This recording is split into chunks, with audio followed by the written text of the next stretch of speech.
Hello, everyone, and welcome to the Hunter New England Central Coast Primary Health Work Mental Health Innovation Challenge expert panel session. That is a mouthful to say. I have practiced it. My name's Nick Stevens. I'm a manager at the University of Newcastle, and I'm your host for today's session. I'd like to take this opportunity to say that some of these conversations may lead to discussions about mental health and suicide, and that if you or a friend are seeking support, please call the amazing people on Lifeline on 131114. Very briefly, some housekeeping for our panel session tonight. The bathrooms are outside the corridor just here and then to your left. Our emergency exits are on our left here, but also on our right as well. Please ensure that you have your mobile phone switched off for the panel to respect our speakers, please. And finally, please recognise that these sessions are being recorded. If you would like to ensure that your image is not used in any promotional and reporting materials, please see our videographer, Kai Smith. Give us a wave, Kai. I'd also like to acknowledge and respect the Pambalong clan of the Awabakal people, traditional custodians of land on which the campus of the University of Newcastle is situated, and also acknowledge and pay respect to other Aboriginal and Torres Strait Islander nations from which our students, staff, and community are drawn. We also pay our respects to Aboriginal and Torres Strait Islander nations from which you are based. Let's introduce tonight's panel. How exciting, but let's have some fun with it. We have joining us Dr. Bliss Kavanagh, you could give us a wave as we go along, Louise Thornton, Trent Watson, and Dr. Kathleen Doolan. Most of you could have read that from the slides, so let's ask a deeper question to all of our panel members. If you had a superhero power within your work and what you do at work, what would that superhero power be? And I'm going to begin with Bliss because I have already spoken to her about this. What would be your superhero power at your work? You did just spring this on me before. I'd say my superpower at work would be to be able to stop time, because my God, it would be nice just to catch up on everything and truly achieve everything that I'd love to achieve in a day and more. And yeah, I just feel like there's just so much to do. And I want what's to do one it that all. you currently have right now, do you think? Like a characteristic or trait that you currently have right now in your work? What? One that you might have one right now. So for instance, that you currently have, this is my best characteristic for my work.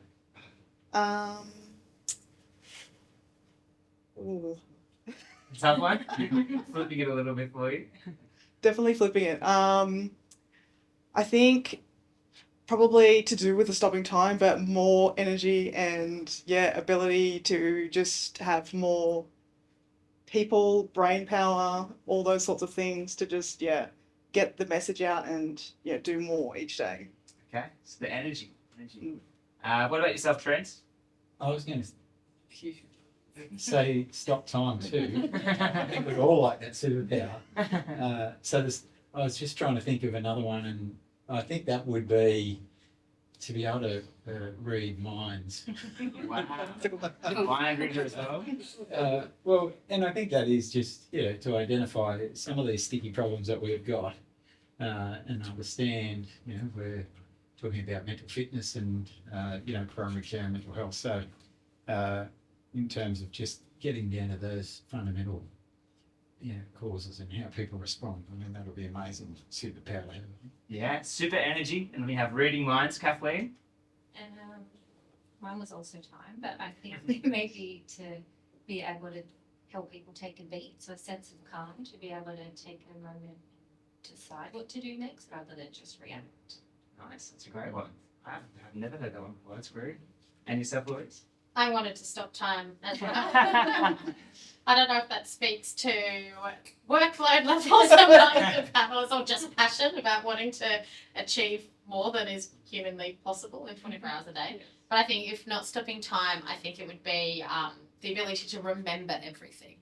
Oh, okay, wow. Yeah. So we have super energy, we have reading minds, we have taking a moment to just stop and think about things before proceeding. And then being able to read, was it? Remember everything. Remember everything. Perfect memory. I did that intentionally, if you could tell. So fantastic superhero powers. Let's now jump into your background and your experience in the health sector. Would you consider yourself an innovator within the health sector? And why or why not? We'll start with all panel members. We'll start with Bliss. Yeah, sure. So I would absolutely consider myself an innovator. For those who don't know, my business is Creative Sensory Spaces, and we specialise in complete calming sensory room fit-outs for organisations and businesses. And yeah, what we've really done is identify a significant niche and need in the market around sensory rooms, and that there wasn't really a direct approach to how they were designed and the types of benefits that people were actually achieving. It's quite broad, and due to that lack of direction, we really felt like there was a gap that needed to be addressed and that better design practices needed to be established. So that was what brought me to the industry, and that's what I sort of discovered through my PhD research at the University of Newcastle as well. And my personal experience is a lived one, so all of my work is drawn from my experience of living with Tourette syndrome, and this has really informed my practice with a certain degree of insight that I feel is really necessary to be able to strive forward to create those innovations and really see the nuances and the difference that it can make in people's lives. Yeah, fantastic. And thank you. We will be very brief on these questions here. So if you do have more questions after, when we have our networking opportunity, please go ask more to each panel member, which you might take an interest in. Trent, do you consider yourself to be an innovator in the healthcare sector? Rightio. I'll preface this by, for a long while, you just think you're a complete imposter. And I think at the present point, and I think that's one of those things in which you can only reflect back on, and it's hard to put your finger on whether you're an innovator or not, but it's only in history, do you have a good culture? Is there a loving relationship sort of thing, I think. So, but I think throughout history you can say, well, yes, I've been on a constant pursuit of improvement, and always been willing to take on new ideas and pursue new ideas and take risks and fail. So I suppose, if they're characteristics of an innovator, I'll say yeah. I think they definitely are. Well done. So Kathleen, yourself? As Trent said, very much the imposter syndrome here. But I think given also the criteria he's just put forward, a big passion of mine is working with early career psychologists and making sure that they can understand how tricky it can be to put theory into practice, and working with what's in front of them in a clinical setting as well as what they've got from the textbooks and from uni, and making sure they're staying up to date both with emerging evidence and feedback from lived experience. Continuing the theme, I can say with certainty that I have had the privilege to work with many innovators and build on their work, and again, maybe like criteria, again, I'm passionate about continually finding the ways we can best leverage particularly digital technologies to help make constant improvements to people's physical and mental health, and the ultimate goal being that through the work that I do or the tools that I'm working on, that somebody is feeling better tomorrow than they did today. So maybe an innovator in progress. I think it's good. I think it's how we define innovation, and I think we've done a very good job. I'm actually sort of pretty shocked at all the startup terms that have come up just with that question. So well done to the panel. And hopefully we can spark some inspiration for some more innovation tonight as well. That's fantastic. Now, the PHN has chosen the concept of mental fitness for our challenge. Kathleen, I'd actually never heard of mental fitness before this. What is mental fitness? How do we identify and decline ourselves and those around us? So my understanding of mental fitness, because it's not a term that I would use day to day either, but it's your ability to kind of identify when things aren't going so well and put the supports in place as you need them, rather than getting to a burnout point and then needing larger levels of supports or not being able to engage in supports there. And how do we then identify that decline either within ourselves or within others in our community? Well, that's kind of noticing when things aren't going as typical. So are you more agitated than normal? Are you feeling more overwhelmed? Is your sleep not following its typical patterns? Are you feeling more drawn? And it just kind of low mood, those sort of things. Or noticing that in other people and reaching out to see what supports they might need. Yeah, fantastic. That links really well to my next question. So we understand when individuals have a decline in mental fitness, what are some of the challenges when those individuals seek mental health support, specifically within Newcastle community? So I'll ask this question to Trent and Louise. What are the challenges to seeking support in Newcastle? Go first, and you could correct me. I think one of the key challenges, which it's not going to be news, is waiting times. It's when somebody's identifying that they would like to seek help. You find getting help for a mental health problem, particularly an in-person session, is really difficult. People wait weeks, months, multiple months at a time, and in research that our team has conducted and many others that are across the world, waiting times comes up over and over again as one of the most important factors when it comes to what patients want.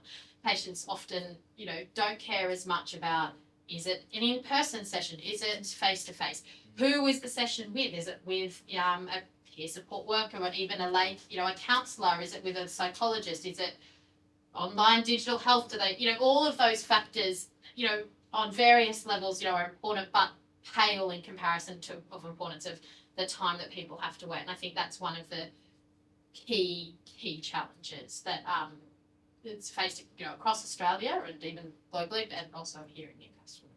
Yeah, so just touching on that last part, I'm actually not a local. Is it different within Newcastle, within the Newcastle community than other communities? I'm not sure. I haven't seen I'm an academic, so I always go back to data. I have not seen those data, but it's always going to be more difficult, in more rural areas compared to heavy metropolitan areas. So I think it probably gets harder and harder. Well, we know it gets harder and harder the further you go out from a city centre. Trent, did you want to touch on that? Yeah, so I'll disclose that I also am deputy chair of the Power Champion. But I think a couple of things come to mind in terms of health challenges with our region.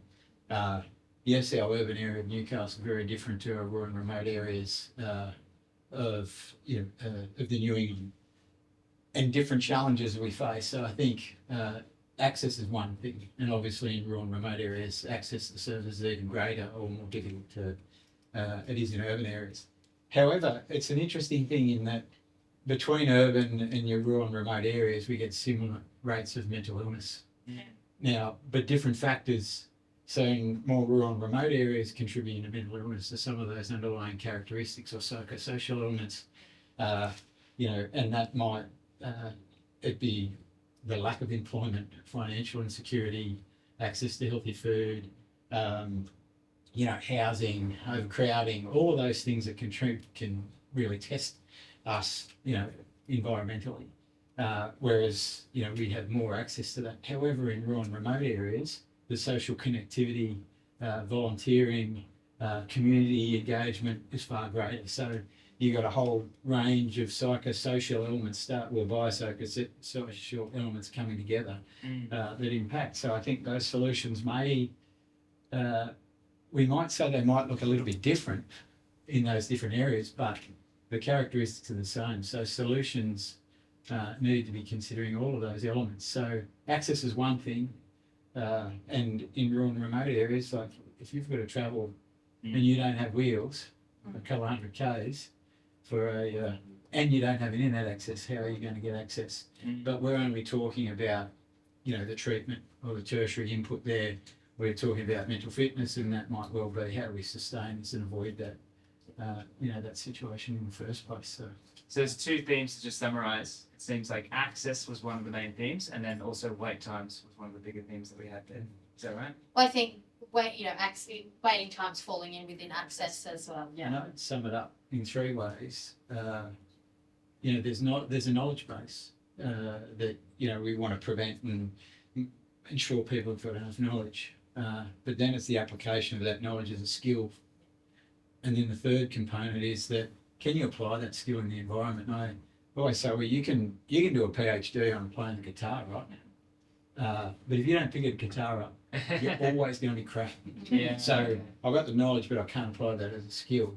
But then if you've got an environment where you can't play the guitar, or even if I use surfing as you can know all about it, but if you don't get the board under your arm and get out there, you're never going to be able to do it. And then if you've got no waves because you're on remote where you can't do it. Or if the waves are way too big and it's too intimidating, you're not going to do it either. So I think thinking about that context in mental health, like you've got the knowledge, you've got the skill, and the environmental factors all coming together that have to work in unison to bring about a community of mental fitness. I love that surfing analogy, way to think of it. That's great. And it's also quite fitting for Newcastle. So then, Bliss, with that answer in mind, what's changed in community health, mental health services over the past few years? And what improvements are still needed? I think what I've been seeing through my work is definitely a lot of community-based and allied health services really looking at a much more holistic approach to their offerings, particularly with the work that we do installing different types of sensory spaces. It's really exciting to see people looking at their centre and seeing what more we could offer, or how can we improve elements of what we offer, either through the environment or more services, or even installing these spaces so that they can then connect with the broader community. Do you mind just briefly explaining the spaces themselves too? Is that Yeah. So we create calming sensory rooms. So these are multi-sensory therapeutic environments where you feel completely immersed and essentially like you're in another world. So it's really a space to reset the mind and the body, come back down to baseline, and then be able to re-enter the world and operate at optimal capacity. Okay, and so more of a holistic approach. And then what do you think, that's what's changed in the last few years? What do you think needs to improve now when we look into the future? I think definitely seeing spaces, all spaces, as a way, all buildings, all environments, as a way to better support the occupants that are within them. I think that we can come at it from both ends through, from the psychology-based, talk-based therapies to our external environments. I think we can bring everything and bring it into the middle and make a world that functions, amazingly. Does anyone want to add on to that? On what they might think needs to improve as well? It just needs supporting that more integration across disciplines. And again, the feedback from lived experience, and not just, hey, the research says this or the textbook says this, and keeping up with those shifts. So again, like the neurodiversity paradigm, the move towards the social model of disabilities and mental health rather than sticking with what we know. And I think my thoughts around, and this is coming from a non, my background's in dietetics, but I've spent a long time on maybe medical care local boards, and dietetics, a lot of behavioural stuff in that, and with the PHN for the last 9 years. I think the thing is that sometimes, and even as a very random consumer of mental health services, there seems like there's so much information out there, and that can feel overwhelming.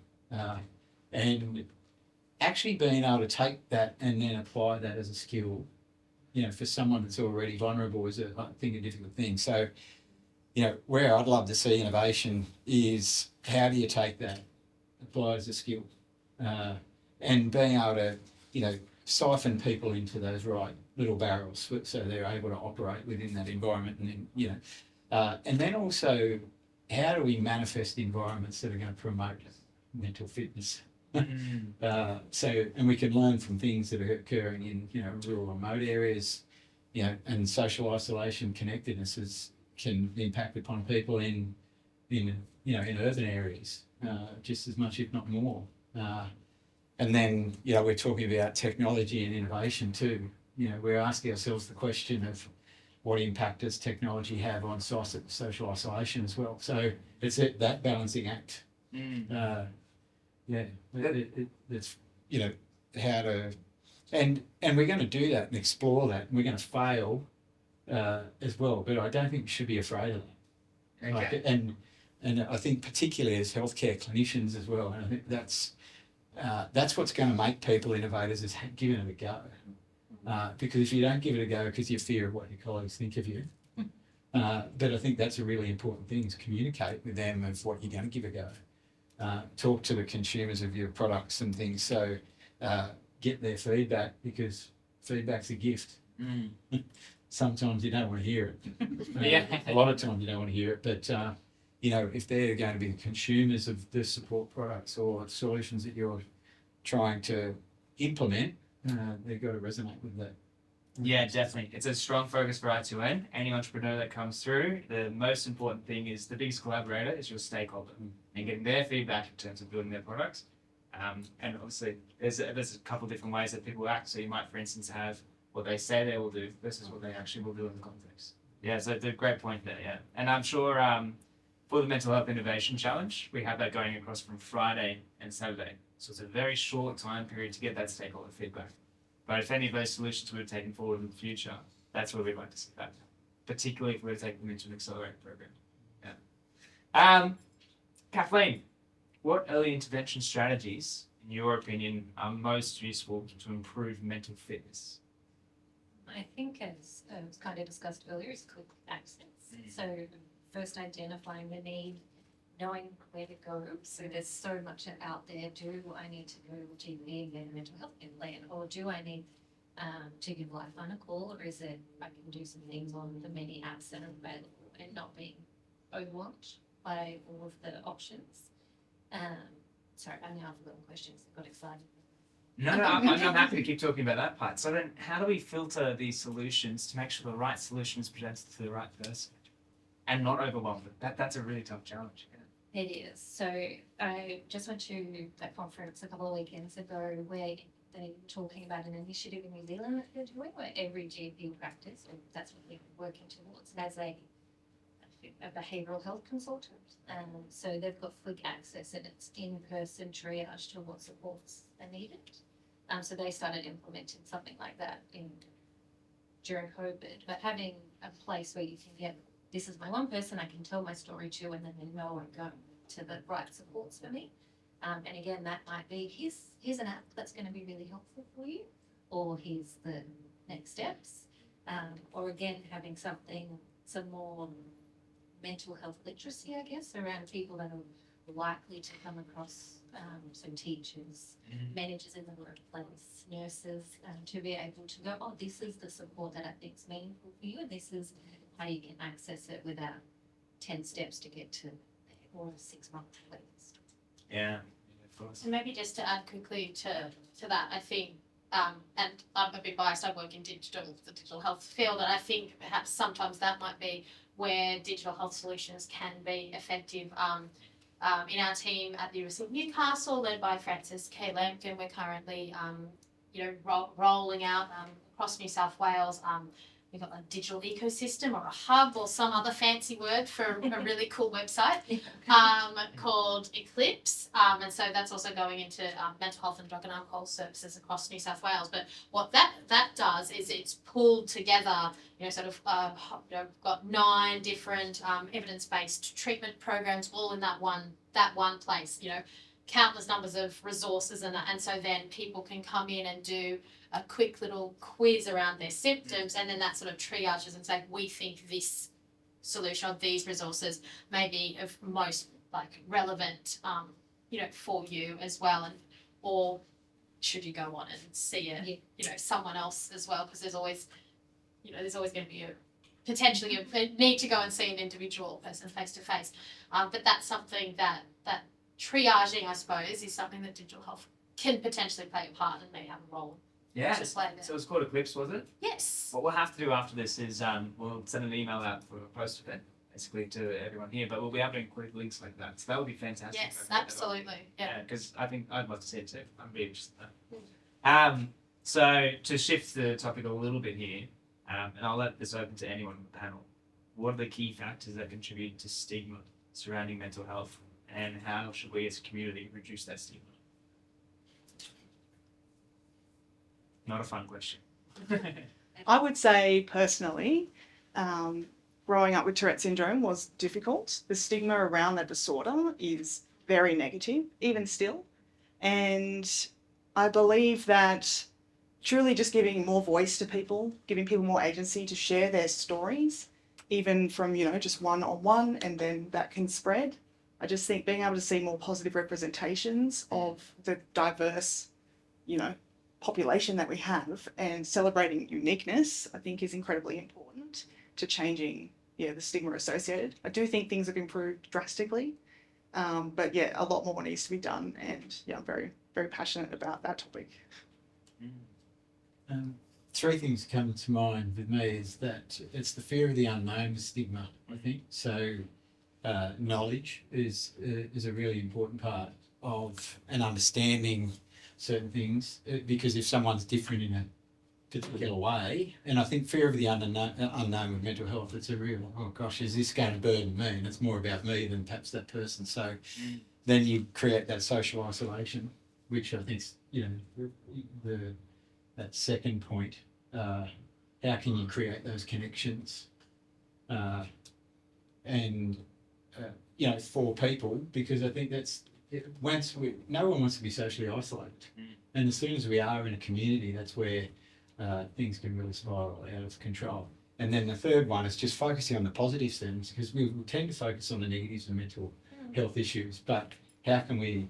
There's a whole range of positives associated with any of us as individuals as well. So actually engaging with those, I think, is we've all got people in our lives. We all have our own limitations as well, our negatives. So thank Christ we've got people around us that do focus on our positives and think we're lovable and we're valuable and we're okay. So I think approaching it like that. And I'd just like to add to that around the language. As you said, there's been lots of improvements, but it's still often focused on the deficit and the disorder that comes with mental illness. So focusing on, again, celebrating the supports and the uniqueness within each person, as well as you kind of said, knowing that the positives, or that having a negative thought doesn't necessarily a mental health disorder, and you're just building up literacy again within the community of when to seek help, why that's helpful, who to seek it from,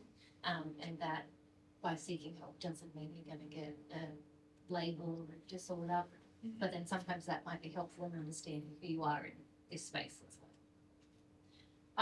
I agree with everything everyone has said, but just to add, I think it's perhaps worth acknowledging as well that that we need to do different things to reduce stigma in different groups of people. Like, not all groups of, our population are at the same place, in terms of the stigma associated with mental illness, at least anecdotally, and there's a bit of research going that among younger people, the younger generations now, there is more openness and willingness to really openly discuss and embrace, the mental health challenges that people are having, but that may not be quite the same stage of called maturity, maybe, as other sections of the population, maybe older generations, or different cultural backgrounds as well. So I think addressing stigma is going to it's all about going back to stakeholders and listening to the voices of people who are in these groups and communities experiencing the issues, because the actions we need to take will be very different for different groups of people. And I think acknowledging as well, I'm passionate about access to healthcare and all this, and I actually think that's a key part as well.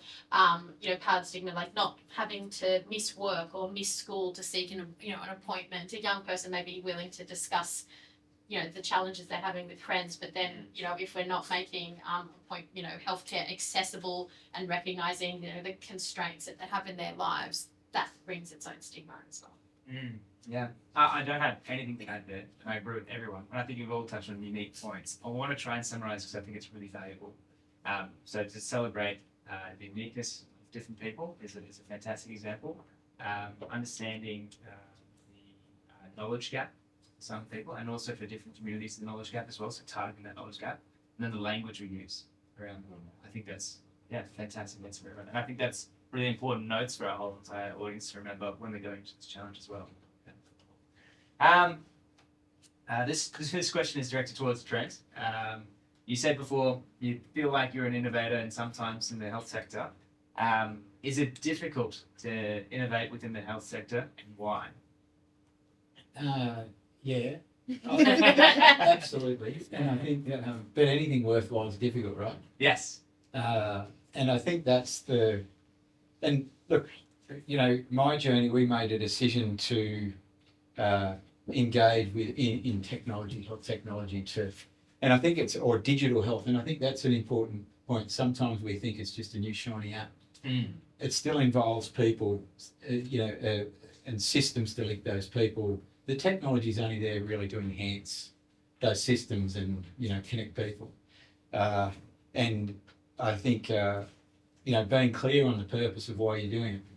Our journey in creating a digital application to support fatigue risk management in workplaces for shift workers.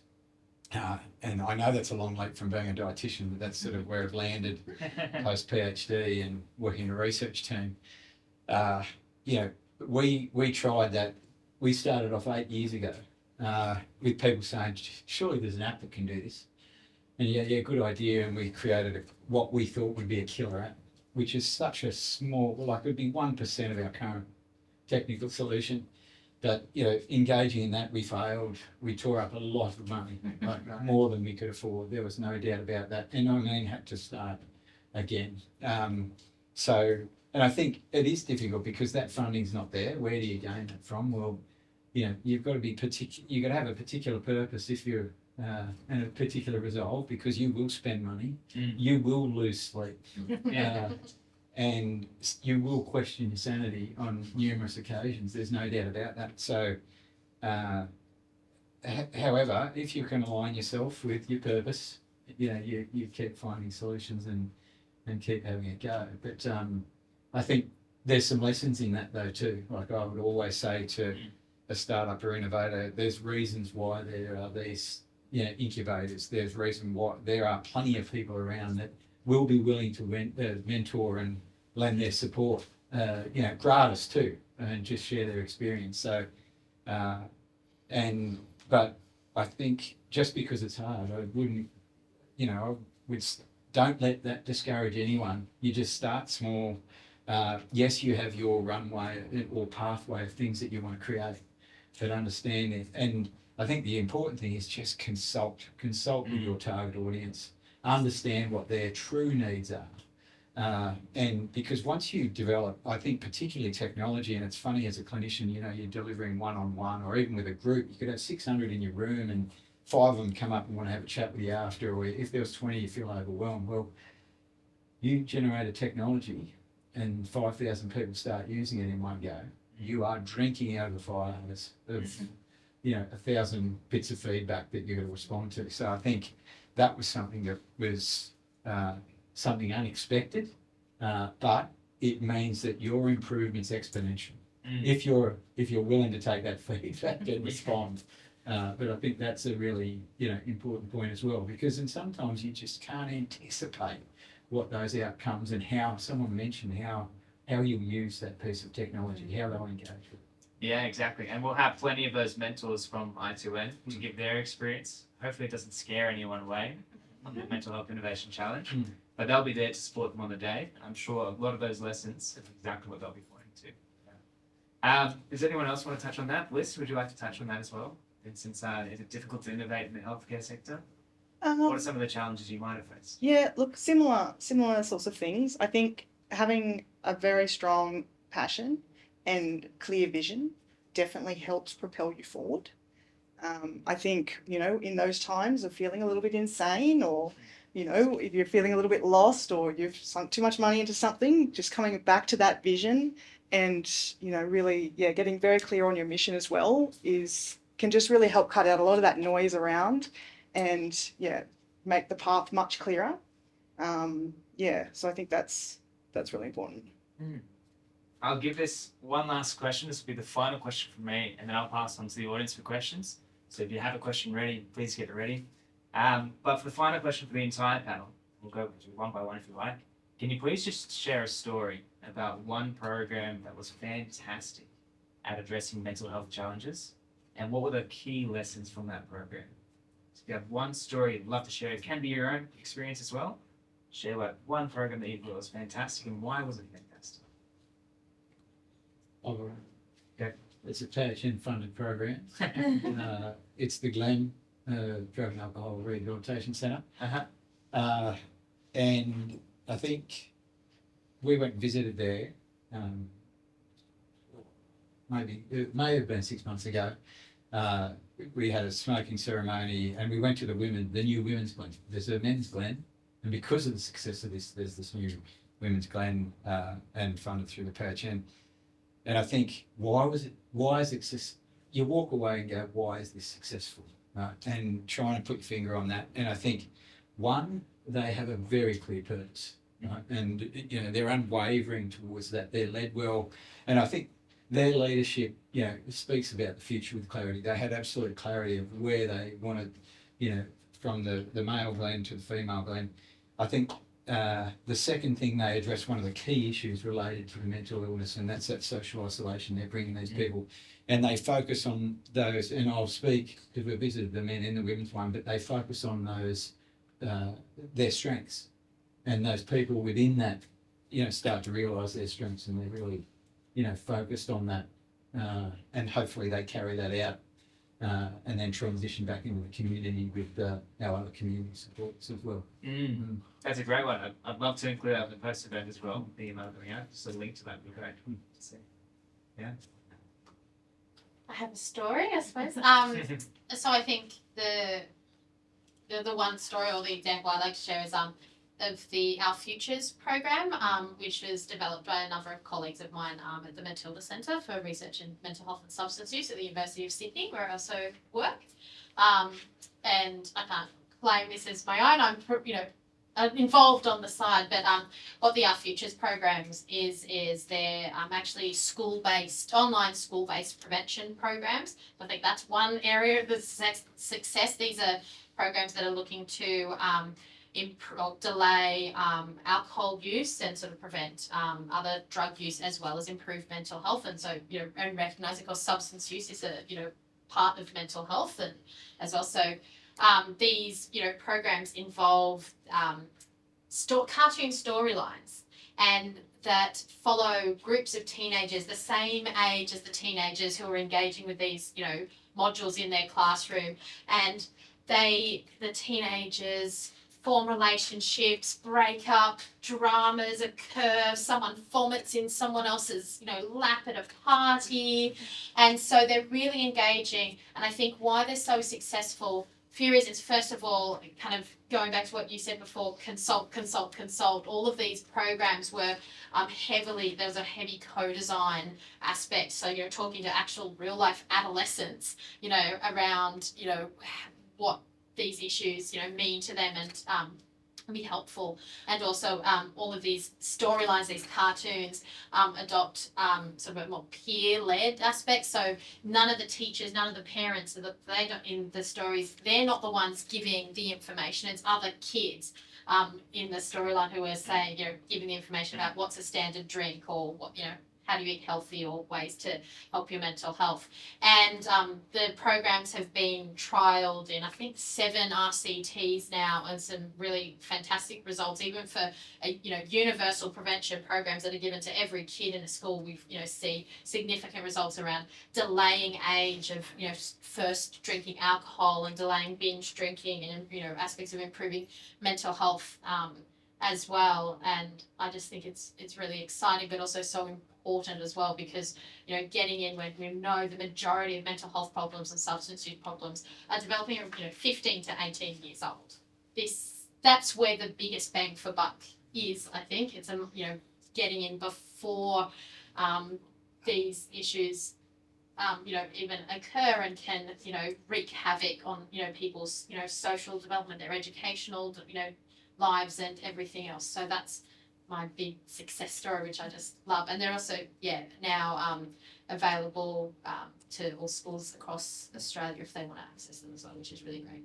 I'm sitting here nodding and laughing so much because I work with them at the incubator. Oh, okay, yeah, great. So I've just come across from University of Sydney, and we worked directly with our Yeah. Futures Institute. And yeah, it is fantastic. And the whole reason is that whole stakeholder engagement. It's because they're consistently asking and engaging. And the other thing too is the research from that is really interesting because it's backed up over, I think it's almost a decade worth of research. Yeah. Yeah. And so the results are just there. Yeah, and I think like following up kids about 7 to 10 years Yeah. later, which is really exciting. And I think that so I'm just talking about my favourite part from the Our Futures program, and just talking about, I think, the demonstrating its success was the biggest complaint that we got on one of the most recent trials that we ran was that the two kids in the storyline, there was a love interest, is that they didn't kiss at the end of it. So it just shows you how engaged the children were with the characters and the messages. Very good. I didn't know that one. That's really good. Yeah. Okay, great. Any other stories, Kathleen? Mine's just again from that most recent conference on the program they're doing in New Zealand. They're also implementing an app that the clinicians, it's a brief intervention act program, and they set the goals with the clients in session, and they're only 20-minute, 30-minute sessions. But the clients update and feedback, so when they come back into the session, the clinicians got live data on how those goals have been met. And so I can't remember the statistics, but the clients are really engaged because they know the feedback's there, and the clinicians are better able to respond to their needs in that session. So it's an app that's had feedback from clinicians and clients, and still in their development to be rolled out as a free ongoing clinician-client resource. Just to clarify, sorry, the clients are inputting data, or data, but inputting their circumstances, etc., into the app. Is that correct? Yeah, so in the whatever their therapy goals are, they're reporting back on those specific things as they progress, so that when they come back, it's like, cool, let's check in and see how we go. Yeah. Kind of for the lower level mental health. And to understand this just a little more, I had another question previously. I didn't ask it. It was the behavioural. I couldn't remember the title. Behavioural consultant. Behavioural consultant. Is that referred to from the GP? Yes. So and they're, I believe, all registered with the equivalent of ACPA, so it could be a mental health OT, social worker, psychologist, nurse, so some mental health training, and then the triage. Yeah, great story. And then Bliss, Yeah. would you like to share a story? Sure. So, over the last year, we've been working with Venues New South Wales to develop a sensory room we've installed one at the SCG and one at Allianz Stadium. So I think it's very exciting to see these really big venues taking certainly a sense of responsibility over, making sure they're taking care of their patrons, as well as a real desire to increase participation by the neurodiverse community. I think they're definitely recognising that what they are offering at a lot of the concerts and the sporting matches is an overwhelming experience, and neurodiverse or neurotypical or anyone really can find themselves in an overwhelming, stressful situation and just need that time out. So being able to provide that space for them has definitely provided a lot of people with peace of mind. They've seen patrons who would have left otherwise have been able to take 10 minutes, come back down to baseline, and then go back and enjoy the rest of the event that they've paid money to go and do. So I think, it's really exciting to see this very strong desire for inclusion and accessibility in a different way that just supports people, from those small things. And they've also definitely seen a huge uptake in people calling up to ask whether they have a sensory room, so that they just have that peace of mind. If they want to bring their child with autism to the event, they know that if they need it, it's there, which can also reduce the anxiety even just from the get-go, and they may not even need it at all. Yeah. So it's definitely about providing that peace of mind for people. I love that story. I think it's so amazing how sporting teams are somehow just leading the way in some of these things. Oh, absolutely. It's incredible, and it's shocking, I would think, anyway. Okay, that'll be it for me. What's the final thing you would like to say to the audience before we start the Q&A? If there's any one last quick note that you'd like to go through, go for it. Oh, goodness. I think the importance of creativity when addressing and trying to not just do that the famous the definition of insanity is doing the same thing over and over again. I think the only way we solve these big problems is to think about new and different solutions and bringing different people together, and particularly including people with a lived experience in that to help us do things differently. I guess mine is just that we are talking about really big things here, but there are tiny little things that we don't have to go to the moon. We can start with just get into the end of the streams. Mine, and it's a theme that's been coming out, is that I think the best solutions will come from partnering with the consumer, so I think that's probably key thing I would even take from today's discussion. Yeah, definitely agree with all of those. I think just, you know, questioning the way that the world has been created around us and that we can do things differently. And, you know, we are definitely, you know, recognizing the differences and uniquenesses and diversities amongst all of us. And I think the world should better reflect that, both, you know, from an internal and an external world. So I think, yeah, that would be my take. Fantastic. We're now going to open up to Q&A. If you have any questions, please just simply raise your hand and then I'll just direct to you to ask your question. Who would like to open the floor first? Yes, please, Felipe.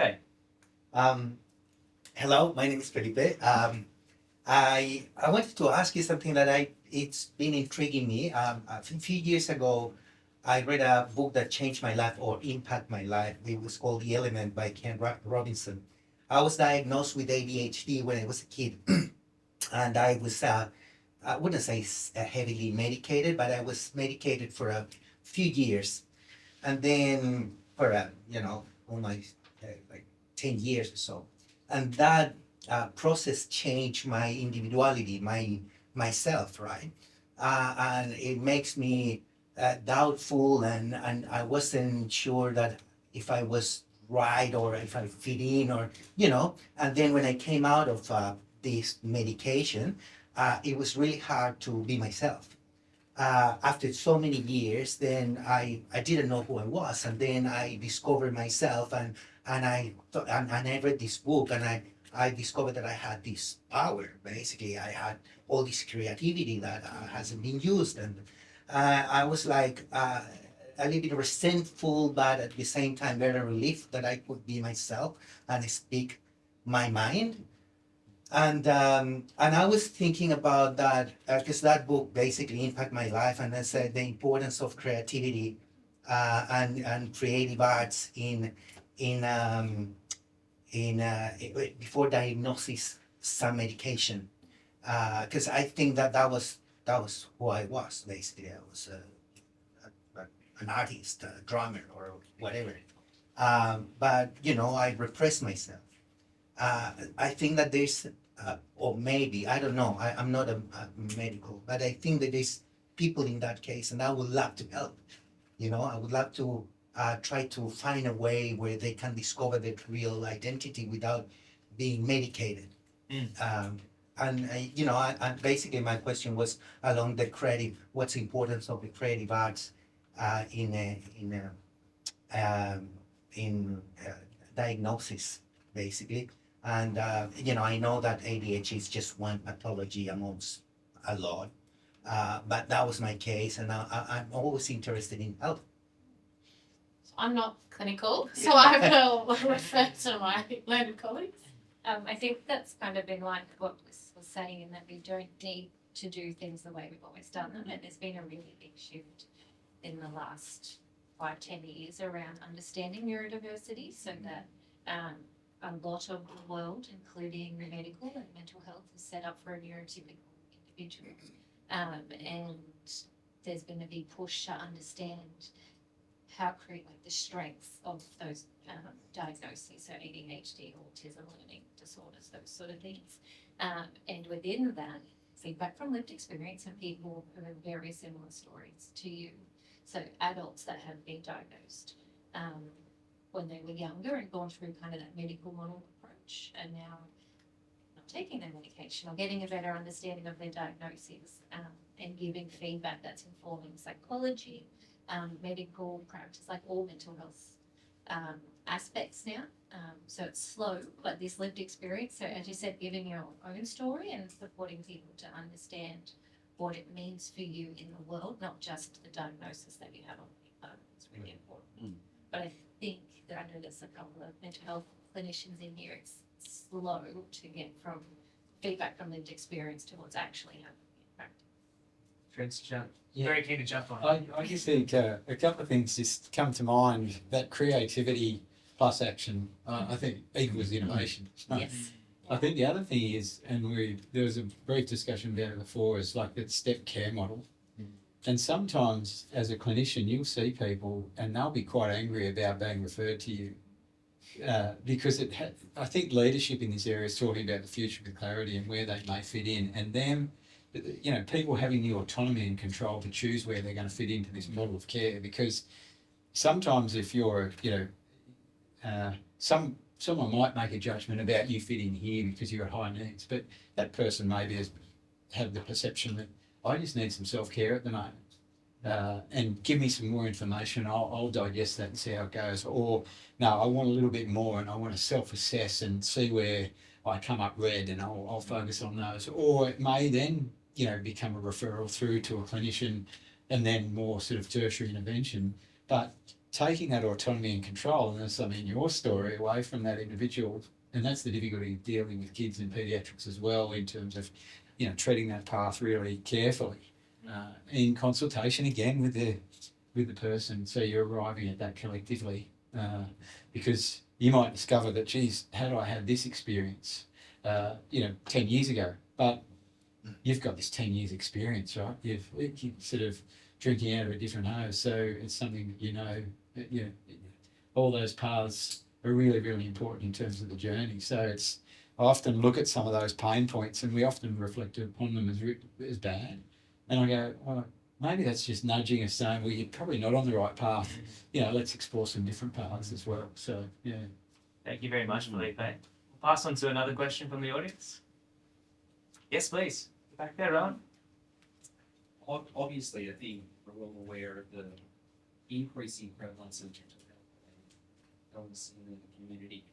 And I guess if you take a step back, just imagine that we're some visitor from outer space and we are hovering over Newcastle looking down at what is important in our society. You might say that what's really important for people in Newcastle is 24/7 gyms and fast food outlets, because they're everywhere. And I guess there's a certain complementarity to those two things. But I guess when it comes to, say, individuals taking, why isn't there 24/7 community accessible places for mental health, given that we know that mental health is just as important to longevity and wellness as physical health. But there is a certain asymmetry in the way that we think about primacy of physical health as being important. And there's an ownership element. If people would say, I'm not healthy, as in I'm overweight, or I want to be in shape, or I want to extend my life, I'll go to the gym. And so I will pay my own money to go and access those services. Whereas when it comes to mental health and ownership of mental health, it's somebody else's responsibility to pay for those services. And you can see that reflected in the services that are available within the community. So that's not a question, it's an observation. But I would ask the panel what their thoughts on it. Why is there not the same level of individual ownership in the community around mental health as we see in physical health? I mean, one thought that comes to mind for me is that fact that we do separate the two. You know, so it comes back to the stigma question. Like, I mean, my dream, right, is, you know, that there's, when we say health, we mean physical and mental health. And yes, there's been improvements and all this, but, you know, as a broad society, we're not there yet. And I think that part of that is, you know, the root of the problem. They're not seen as the same issues. You know, one is sometimes seen as, you know, something we bring upon ourselves or somehow our fault or something we've got to deal with ourselves versus, you know, more external issue. And so I think that's, again, it's not a solution. It's just, again, a big observation, but I think that's perhaps the root of the problem, and that's what where I'd like to see it. No, it's a great conversation to have. Yeah. I think Yes. deep thinker on, and you know, therein lies an opportunity, I think. But even some of our solutions aren't really helping in terms of physical activity or, you know, access to good nutrition or So whatever. that's what my suggestion for ethos is. Trend is that I can see some 24/7 ethos integrated health services in the future. Maybe our fatigue management can help. I think that a lot of it is changing because we are seeing a lot more gyms that are integrating wellness spas within them. They are trying to add in additional services to support these things. Yeah. And I do believe that a lot of people do go to the gym or sign up, not just for physical health, but because of the, you know, the emotional benefits that they feel they feel, stronger, more resilient, more able to cope and, just feel better. We see so many people going for their morning walks with their coffees. It's not necessarily an active activity. I think people are setting up their day right. And I think Newcastle is a beautiful space to be able to have and be able to do that. Yeah. And so just to jump in again, I think the other thing is most people also know in theory what we have to do to lose weight. You eat better and you exercise. Then the equivalent level of knowledge around what you need to do to improve your mental health is not generally there. There are 24/7, digital health solutions available, evidence-based, effective, but they're not, the knowledge that they exist is not there. They don't have the funding behind them that means that they're marketed as much as the 24/7 gyms as well. So I think it's a knowledge issue as well. As well as that early intervention. Yeah. So from kindergarten, so through school, talking about mental fitness, not just physical fitness, understanding the signs of when mental fitness is in decline, both in the teachers and within yourself, so that it's ingrained in us the same way that physical health is. Yes, please. So I've got sort of two questions and one observation. So I just went through the Female Founders Program, and so we did a lot of stakeholder interviews and data collection. One of the points was around EAP. There's some individuals out there in different areas that don't trust EAP anymore. I'm just wondering what's your insights and have you got any data on that? There was an observation around stigma. So workers' comp claims, they've got that stigma that they're going to be treated differently and therefore their mental health is deteriorating as a consequence of that. So what are we doing to support people that are, got workers' comp? And my last sort of question observation is I'm 3/4 of the way through a coaching psychology masters. And where do you see coaching fitting in? Because I know there is individuals in the Hunter New England area that are coaching and calling themselves mental health coaches. So, I mean, from my perspective, there's a lot of research and evidence out there that are supporting that coaches can help with burnout and overwhelm and getting in that positive psychology area. So I suppose where do you see us sitting in that sort of area?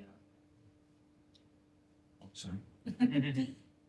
I think back with the EAP and the stigma around workers' comp is again building the literacy from within managers, within workforces, so that ideally we're picking up on it before it gets to that point. And then there's conversations around mental health, so it's not too stigmatizing. I don't have the solution to how we address in that space. But the more we talk about it, the more that we can be open and vulnerable about it ourselves in that space, appropriately, obviously in the professional setting, then it takes away the stigma from it.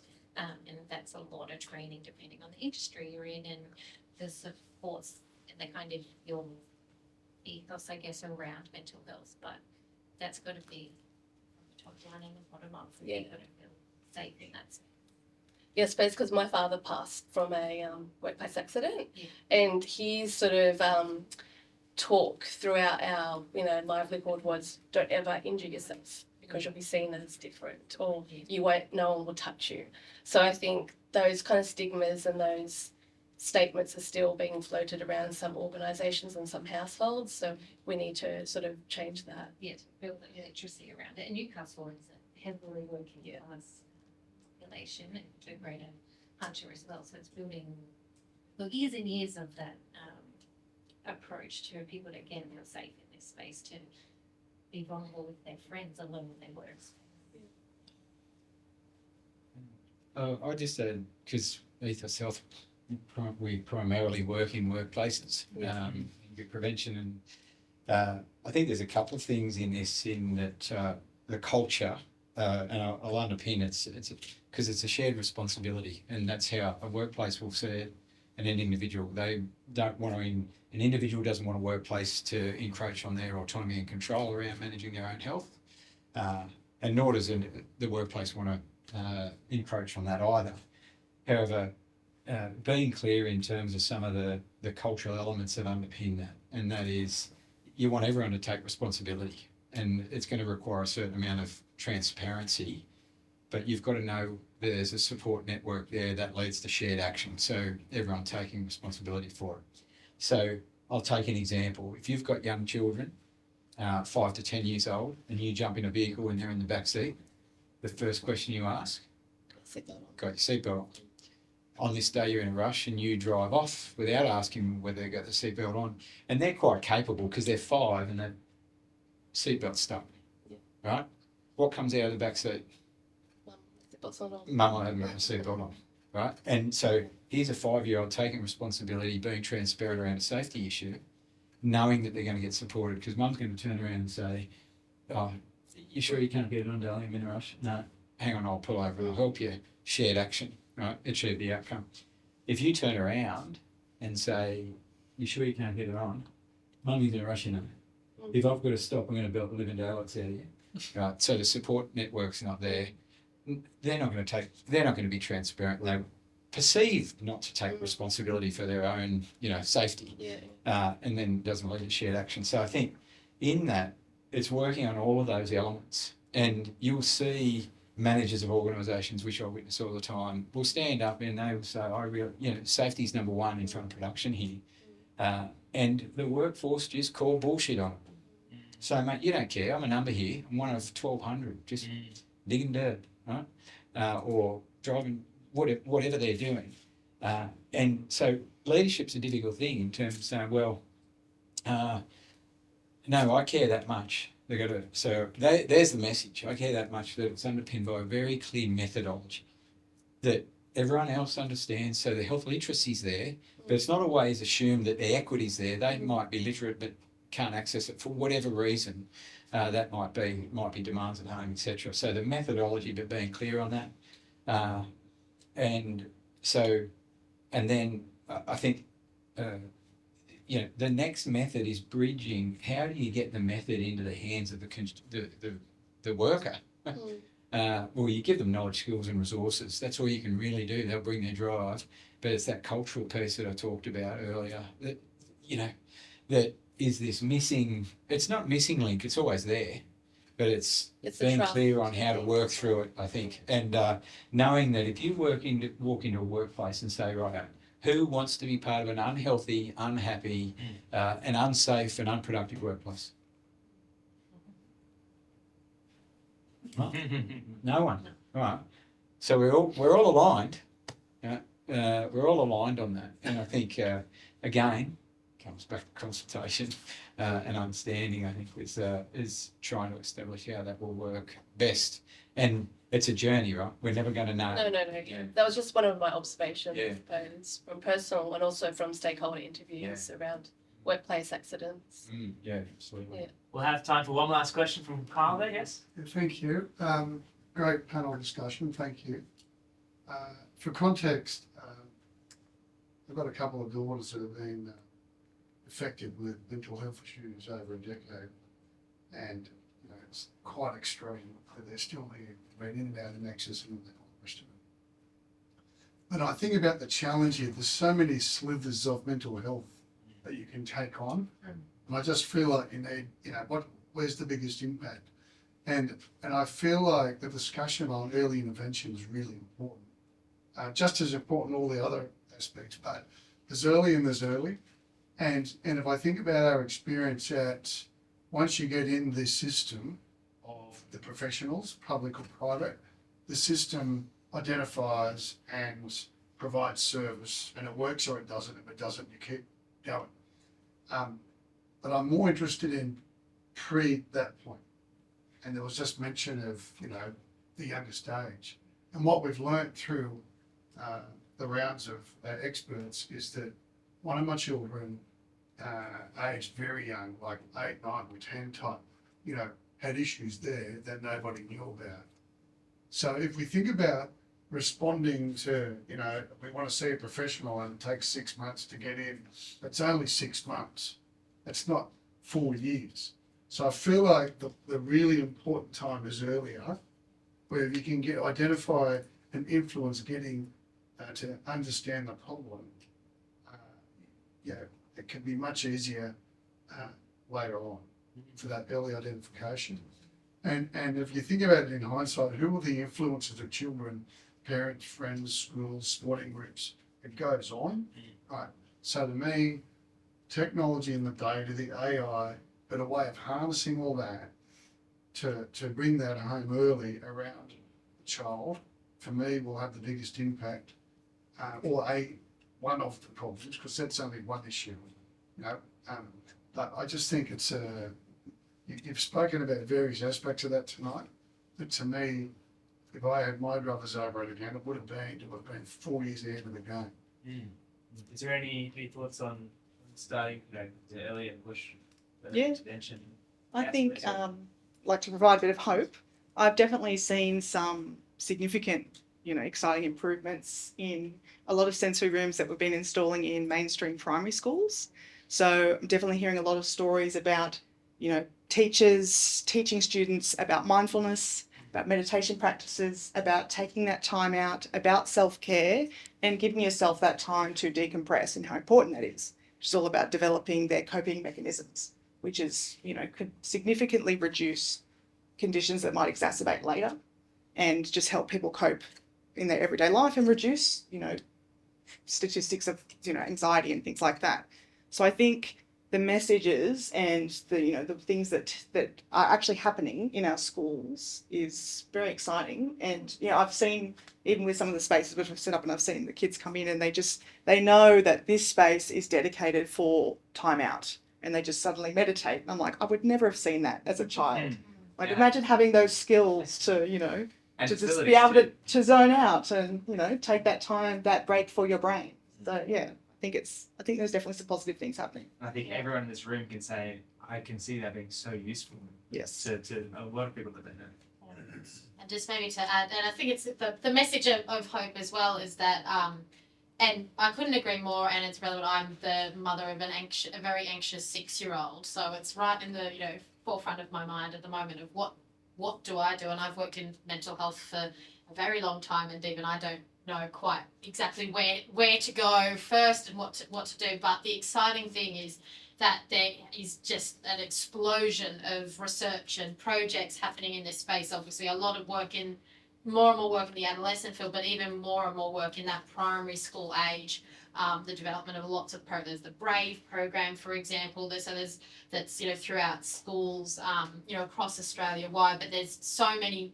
Every day there's more research projects and research things happening to provide the evidence and developing programs and implementing them, that hopefully means that as these generations that are coming on, that there are more supports in place and easier access to information for parents. So it's a watch this space and good things are happening, I think, which is really nice.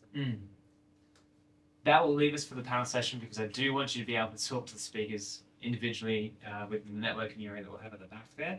I'll finish briefly on, I've left my slides unfortunately, but I'll finish briefly on each panelist's superhero power that they listed at the start of the day. And so we have Dr. Bliss Kavanagh, we're talking about that energy factor. We had Trent, had the idea behind being able to read minds. We had Kathleen, had the moment to be able to pause and stop and then be able to reflect on what's the right decision going forward. And I'm so sorry, Louise, I cannot remember you. Louise obviously had the memory one. So, before we go and move our panel to dinner, it's essential that we fill out this event feedback survey. It's not on our screen right now, but what I'll do is I'll charge my laptop again and I'll be able to share those slides. And if we could all please just scan that QR code. It is absolutely essential for us to be able to run these events, but also for us to be able to improve on them each time as well. One thing I definitely want to try and fix for next time is try and have really clear directions to get here. It's amazing in the hospital, but I'm glad you're all able to make it as well. Once again, if you are a friend that's seeking support for your mental health, please call the amazing people on Lifeline on 131114. I very much look forward to chatting to each of you in the break there. Thank you very much to our amazing panel.